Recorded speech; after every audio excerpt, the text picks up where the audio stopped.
Sophie Durocher. Divertissante. Elle sait comment se donner en spectacle pour vous offrir la meilleure représentation. Ça fait des années maintenant qu'au Québec, on parle de racisme systémique. Alors, il y a ceux qui en voient partout. Il y a ceux qui disent, ben voyons, oui, le racisme existe, mais il n'est pas systémique. Et ce qui est, en fait, assez intéressant dans tout ça, c'est que personne n'arrive à s'entendre sur c'est quoi exactement la définition du racisme systémique.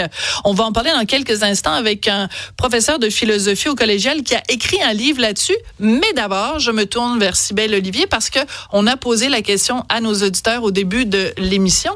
Alors, ça ressemble à quoi, les commentaires? Alors, on a André qui nous rappelle une histoire d'une figure montante au baseball, Jackie Robinson. Oui. Voilà, des droits civiques afro-américains. Il nous explique ensuite, entrer dans l'histoire quand il signe avec les Royaux de Montréal. C'est la première équipe qui a accepté ce Jackie Robinson. Il y a d'ailleurs une minute du patrimoine à son sujet. Donc, peut-être une preuve qu'on n'est pas si raciste que ça. C'est exactement la fin du message d'André. Ensuite de ça, il y a quelqu'un qui nous explique la définition du mot, donc racisme systémique. Il dit le système. Attends, je vais mieux le lire.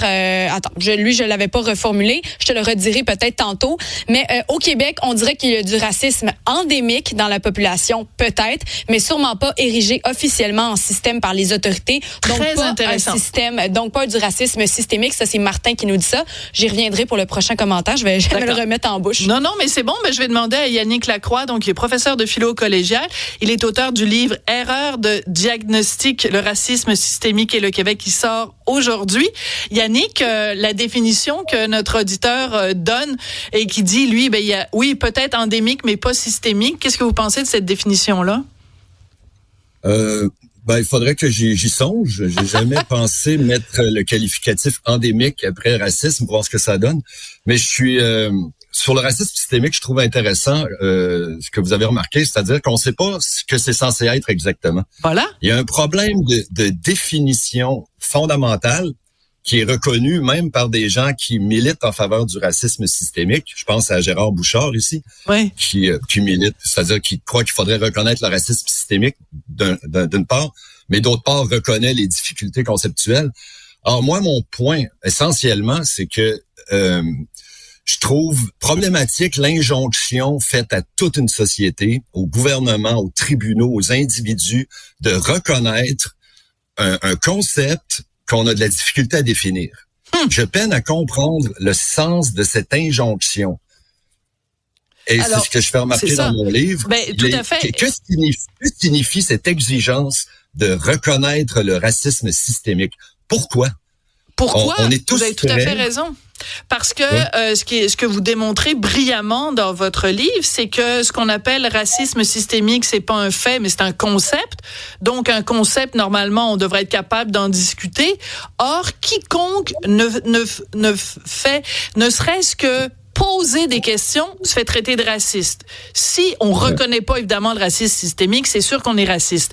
Mais juste le fait de poser des questions, on se fait traiter de raciste.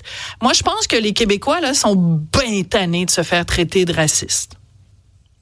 Oui, il y a clairement un ras-le-bol, puis je trouve que c'est très dommage parce que c'est ce que j'essaie d'observer un équilibre dans mon livre, qui est pas facile. Loin de moi l'idée de nier l'existence, puis trois choses que je distinguerais: des inégalités ethno-raciales, des inégalités entre les groupes. Là, je mets des guillemets raciaux. Au Québec, ces inégalités-là sont évidentes.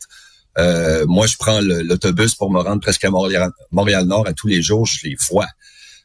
Sont bien démontrés, sont quantifiés. Statistique Canada a plein d'études là-dessus, donc il n'y a aucun doute là-dessus.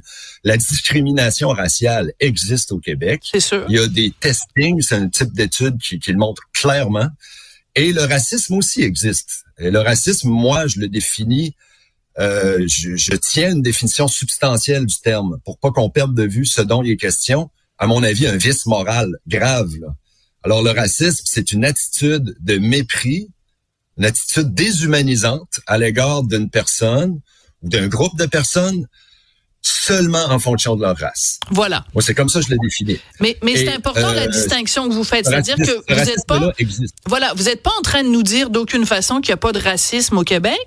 Ce que vous dites, par contre, c'est qu'on ne peut pas raisonnablement exiger la reconnaissance de ce racisme systémique-là au Québec, ni exiger en son nom des réformes sociales majeures. Parce que c'est ça le problème. C'est que au nom de... on est placé devant ce qui est censé être une évidence. Vous avez même pas le droit de remettre en question le racisme systémique existe au Québec. Et parce qu'il existe, il doit y avoir deux choses. Des programmes de discrimination positive et des programmes de rééducation. Parce qu'il faut rééduquer les gens qui pensent pas comme il faut. Vous donnez des exemples de toutes sortes de phénomènes que certaines personnes interprètent comme du racisme systémique, puis des fois, les exemples sont absolument absurdes. Par exemple, il manque de fruits et de légumes frais dans certains quartiers de Montréal. Il y a des gens qui disent que c'est du racisme systémique. Ouais. C'est une expression consacrée, là, c'est une autre manifestation du racisme systémique.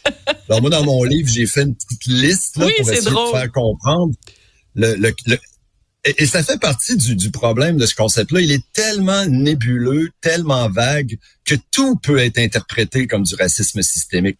Dès lors qu'il y a un lien quelconque avec un groupe racial, le racisme systémique peut être vu comme étant à l'œuvre. Tellement le concept est flou, tellement il est vague. Alors voilà la raison essentielle, à mon avis, de résister à la reconnaissance du racisme systémique, qui signifie, ne l'oublions pas, mettre le pied dans un projet d'ingénierie sociale, là, rien de moins. Là. Le racisme systémique a une logique révolutionnaire. Alors c'est pour cette raison-là qu'il faut au moins critiquer l'exigence de reconnaître le racisme systémique, revendiquer notre droit de le faire, parce que à quoi ça rime d'exiger la reconnaissance d'un concept qui n'a pas de valeur scientifique? Voilà ma question. Voilà, et vous étudiez ce phénomène-là, évidemment, comme prof de philo, avec une approche scientifique. Vous faites le lien aussi dans votre livre. Vous dites, dans le fond, il y a plein d'affaires qui se passent. Il y a des gens qui sont en effet victimes de discrimination, ou il y a des phénomènes qui se passent. Puis on dit, oui, c'est du racisme, et il est systémique, alors qu'il peut y avoir toutes sortes de raisons qui expliquent ça. On fait une relation de cause à effet, alors qu'il n'y a pas de rapport de causalité entre les deux. Qu'est-ce qui arriverait si, en effet, on reconnaissait qu'il y a un racisme systémique et qu'on refaisait au complet le système québécois pour aller le traquer? Qu'est-ce que ça représenterait comme changement pour la société québécoise? Ouf, cette question est fantastique. Écoutez, si on se fie simplement à ce que demandent certains militants. Alors, tout d'abord, il faudrait s'attendre, et là, je reprends ici une expression que j'ai beaucoup aimée de Jean-François Lisée. Oui. Il faudrait s'attendre à un racisme systémique positif permanent. Je l'ai noté sur ma petite feuille parce que moi aussi, j'ai aimé ça. Cette expression-là, ça fesse, mais c'est vraiment ça. Il faudrait s'attendre à des systèmes de discrimination positive basés sur la race. Pérenne, ça, c'est le terme de la Commission des droits de la personne. Ouais. Des systèmes de discrimination positive pérennes, perpétuels. Ouais. Donc, ça, c'est une des choses à quoi il faudrait s'attendre. Pour le reste de votre question, si vous me permettez, je vais y méditer pendant une couple d'années. En fait, vous y répondez dans votre livre parce que j'ai noté, en plus de l'expression de Jean-François Lisée, vous dites que ce serait aussi le projet de rendre obligatoire pour les employés l'adhésion à cette idéologie-là. On n'est pas tellement loin de ça, parce que si vous êtes dans une entreprise ou que vous travaillez pour le gouvernement ou n'importe quel organisme public et que on vous force à des formations en inclusion, diversité, équité, et que vous dites non, j'y vais pas, ou non, je trouve que ça n'a pas de sens, vous êtes un paria, vous êtes un exclu, vous êtes annulé, là. Donc, il y a une obligation d'adhérer à cette idéologie. Oui, il peut y avoir des sanctions administratives, mais en même temps, ça reste que c'est la prérogative des institutions, des entreprises de faire des formations obligatoires à leurs employés. Ça, c'est une chose. Moi, ce que je trouve peut-être plus inquiétant, c'est quand ces formations obligatoires-là, qui sont déjà controversables, je dirais, questionnables, c'est quand ça s'accompagne de mécanismes d'évaluation des acquis. Alors, c'est à ça qu'on fait référence ici. Ouais. C'est-à-dire qu'à la fin de la formation, tu dois faire la preuve que tu as compris le contenu de la formation et que tu acquiesces au contenu de la formation. Oui, la rééducation. C'est de la rééducation. Donc là, alors là, on rentre en terrain glissant et assez inquiétant à mes yeux, oui. Oui. Alors, c'est vraiment intéressant. Moi, j'ai adoré votre livre. Ça soulève toutes sortes de questions. En plus, vous utilisez une formule à un moment donné. Vous dites c'est comme un racisme sans racisme, parce que on peut très bien faire partie d'un système qui fait du racisme systémique, même si nous-mêmes on n'est même pas conscient. On n'est pas raciste du tout nous, mais on fait partie juste parce qu'on est dans un système colonialiste et on participe à ce racisme-là, même si nous individuellement on n'est pas raciste. Fait que finalement on est raciste même si on le sait pas puis on le veut pas. C'est une accusation qui est assez large finalement. Ah oui, moi je crois que rendu là, on sait plus de quoi on parle. Là. Moi je trouve que personnellement, je trouve que ça veut plus rien dire. Racisme sans raciste, c'est pas une expression de moi, c'est une expression d'un sociologue américain qui s'appelait Bonilla Silva, Eduardo Bonilla Silva.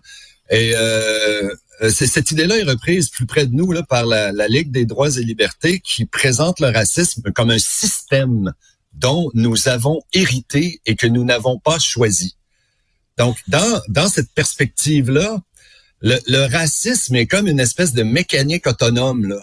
Ouais. Ça se déploie au-dessus de nos têtes, qu'on sache ou non, qu'on veuille ou non, notre système produit des résultats racistes en tant que tel, en lui-même. Dès lors que des minorités sont concernées, c'est du racisme, parce que notre système est hérité de l'esclavagisme et du colonialisme. Ouais. Alors, c'est tellement abstrait, c'est tellement général, c'est tellement flou qu'à mon avis, on sait plus vraiment de quoi on parle dans ce cadre-là. Oui. Alors, moi, je veux qu'on parle de quelque chose avant de se quitter, Yannick Lacroix. C'est des accusations. C'est-à-dire que moi, j'en ai ras le pompon, pour rester poli, de cette idée-là que si on pose des questions ou si on fait comme vous le faites, là, un livre où on analyse ça, puis on creuse la question, on se fait traiter de raciste. Autrement dit, il y a soit on est pour, soit on est contre. Puis si on est contre la notion de racisme systémique, ça doit être parce qu'on est raciste nous-mêmes. Donc, c'est ce petit doigt pointé constamment là par les militants fait en sorte qu'il y a plein de gens qui veulent pas prendre la parole sur la place publique. Il y a pas un danger là de réduire les gens au silence, de réduire le questionnement, parce que dans une société normalement c'est sain le questionnement, mais on le réduit au silence, ce questionnement-là. Oui, écoutez, pourquoi pensez-vous que j'ai écrit le livre? Mais vous avez pas peur? Vous avez pas peur, Yannick, de vous faire traiter de raciste? La Ligue des droits, la Commission des droits, tout le monde, là, va être contre vous? Écoutez, c'est pas une perspective agréable, mais je vais le prendre.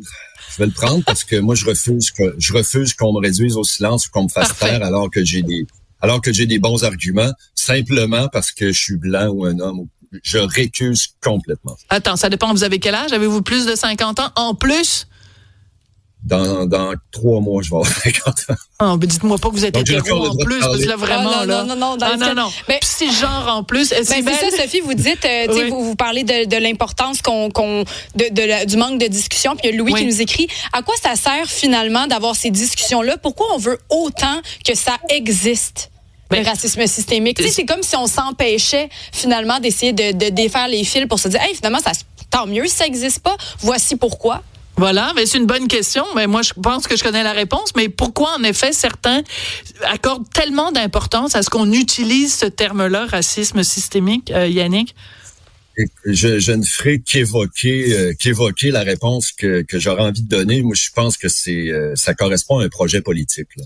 Il y a derrière ça un agenda politique. Ah, moi, je pensais que vous alliez dire money, money, money. Parce qu'il y a plein de groupes qui, si le racisme systémique n'existe pas, perdent leur financement et perdent leur raison d'être. C'est peut-être aussi un élément de la réponse. En tout cas, votre livre est drôlement intéressant. Qu'on soit d'accord ou pas, c'est important d'en discuter. Votre livre s'intitule Erreur de diagnostic, le racisme systémique et le Québec. Merci beaucoup, Yannick Lacroix. Merci de m'avoir reçu.